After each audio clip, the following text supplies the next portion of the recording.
एका तलाठीची बदली करून त्या जागेवर आपल्या जवळच्या व्यक्तीला नियुक्त करण्यासाठी डावपेच मंडळ अधिकारी आणि 2 तलाठी एकवटले।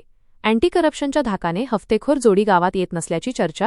एका गावातील इमानदार तलाठी असलेल्या व्यक्तीची बदली करून त्या जागेवर एका तालुक्यातून नुकताच बदली करून आलेला महागड्या 4 व्हीलरने अपडाऊन करणारा, रस्त्याने येताना वाळूची वाहने अडवून पैसे जमा करणारा आणि वाळू तस्करी करणाऱ्या लोकांकडून हफ्तेखोरी करून अवैध संपत्ती कमावलेल्या एका तलाठीला त्या गावात नियुक्त करण्यासाठी एक मंडळ अधिकारी आणि त्याचे 2 वसुलीतून वाटा देणारे चेले मदत करत आहेत, अशी चर्चा दबक्या आवाजात सुरू आहे।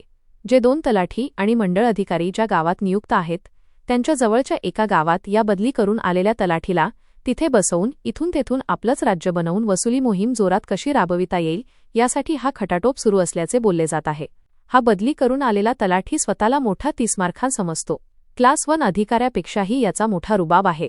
ऑफिसला येताना ज्या गाडीने येतो ती गाडी तो तहसीलच्या गेटसमोर दिमाखात उभी करतो। ऑफिसमध्ये मीटिंगला साहेबांनी बोलावल्यावर इतर कर्मचारी वर्गासमोर मुद्दाम मिशांना पीळ देणे, छाती काढून चालणे असे हावभाव करतो, जसा काही हा कुस्ती खेळायलाच आला आहे। याला महसूल विभागाने जरा शिस्तीचे धडे देण्याची आवश्यकता आहे, कारण सरकारी नोकरी करताना आपले वर्तन सभ्यपणाचे असायला हवे।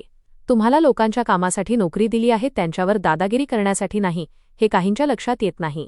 सदर गावात नियुक्त असलेल्या प्रामाणिक तलाठी यांना खोट्या कारणांनी बदनाम करून त्यांच्या जास्तीत जास्त खोट्या तक्रारी नोंदवून त्यांना पदावरून कसे हटवता येईल आणि त्यांची बदली करून आपल्या वसुली ग्रुपमध्ये या बाहेरगावाहून बदली करून आलेल्या 2 नंबरची कमाई करून गरगप्प झालेल्या व्यक्तीची नियुक्ती करण्याचा त्यांचा डाव आहे।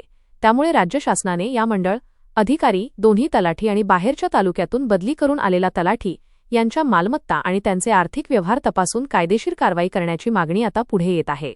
त्यांचा मूळ पगार आणि जमवलेली मालमत्ता यांचा ताळमेळ तपासावा। सदर 2 तलाठ्यांनी काही महिन्यांपासून धुमाकूळ माजवला असून एक रेतीचे ट्रॅक्टर पकडले तर सोडून देण्याच्या बदल्यात ते 40,000 रुपये वसूल करतात आणि त्यातील निम्मा वाटा मंडळ अधिकाऱ्याला देतात, अशी दबक्या आवाजात चर्चा सुरू आहे।